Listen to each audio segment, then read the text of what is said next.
Hey guys, welcome back to Medical Coding with Blue.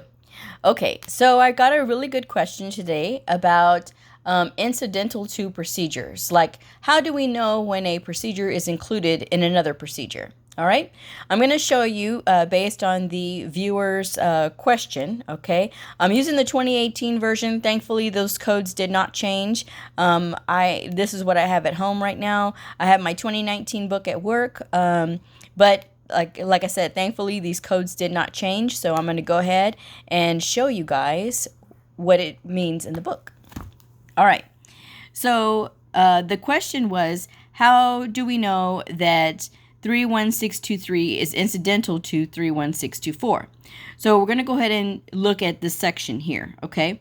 The section starts out at 31622, bronchoscopy, rigid or flexible, including fluoroscopic guidance when performed, diagnostic with cell washing with when performed, separate procedure. Okay. So right here, you see how there's an indentation here? This means that as this goes on, as this list goes on, this is more specific. And as it goes on, these things like this diagnostic bronchoscopy is included with this brushing or protective brushings. As the provider says that they did a diagnostic bronchoscopy and it was with brushing or protective brushings and that was it, then this would be the only code that we would report, because this code, this indentation here, is letting us know that all of this is included in this, okay? But if we keep going down this list and we see this here, this 31624 with bronchial alveolar lavage. Guys, I know I butchered that word. My bad. But we see this bronchial lavage, right?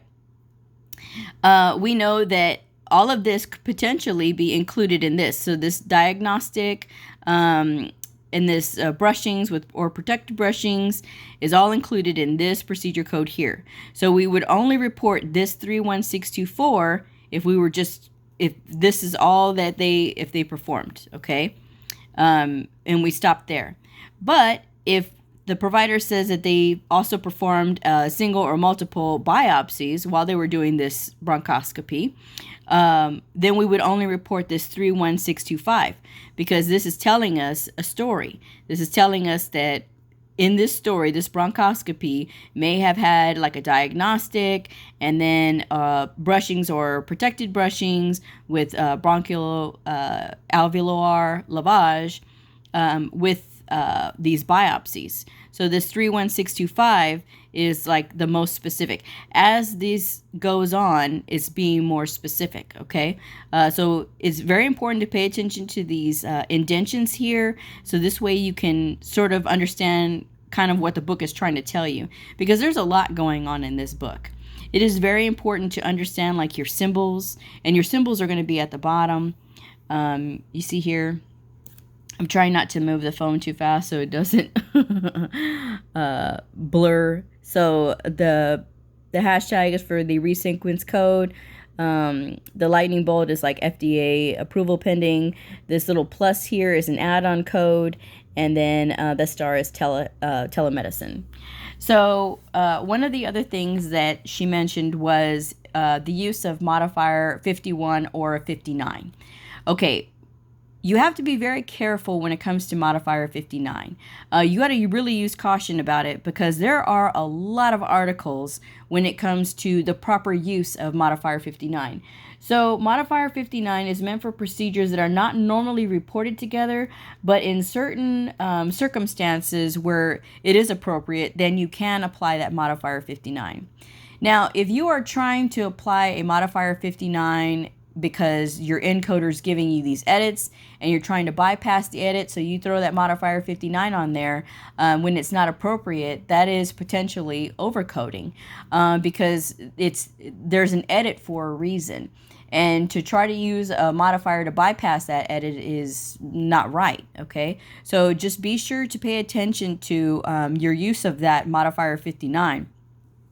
So when you see things like this, if when you're going through the encoder and it's giving you a bunch of things, it's taking you down really weird paths and stuff like that, always go back to the book. Never be afraid to continue to use the book, because the book is not going to lead you wrong.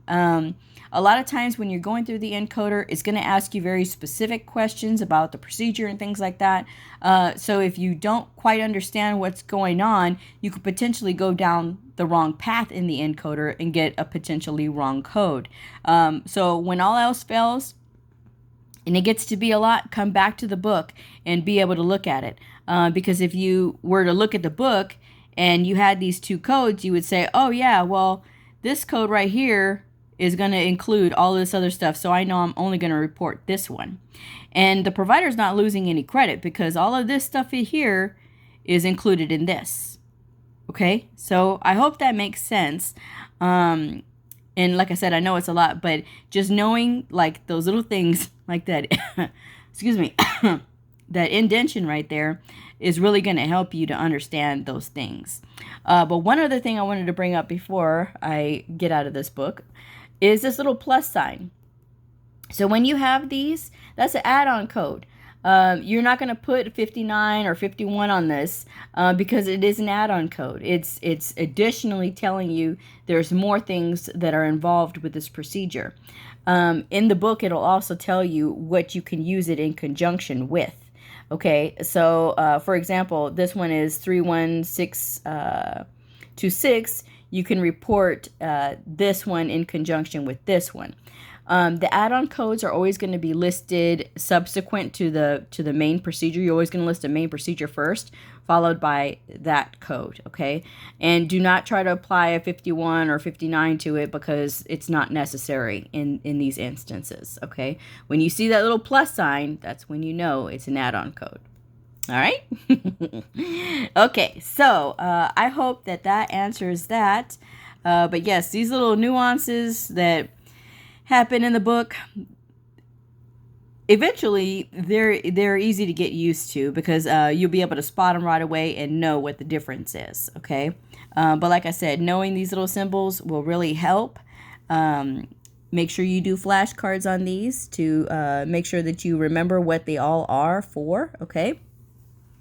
And that's it for this one. So I hope you guys enjoyed this explanation of it. If you have any other questions, let me know. I really appreciate all of the very thoughtful questions I've been getting lately. I got like a bunch of them last night. And I did take some time last night to do some other things, so I didn't get a chance to film. But I am going to be doing my Modifier 57 video next. But I wanted to go ahead and just explain that one first. Because I thought that was a really good question, and maybe somebody else might have that same question. All right, so I will go ahead and close this up, but I hope you've enjoyed this episode of Medical Coding with Blue, and I will see y'all on the next episode. Bye!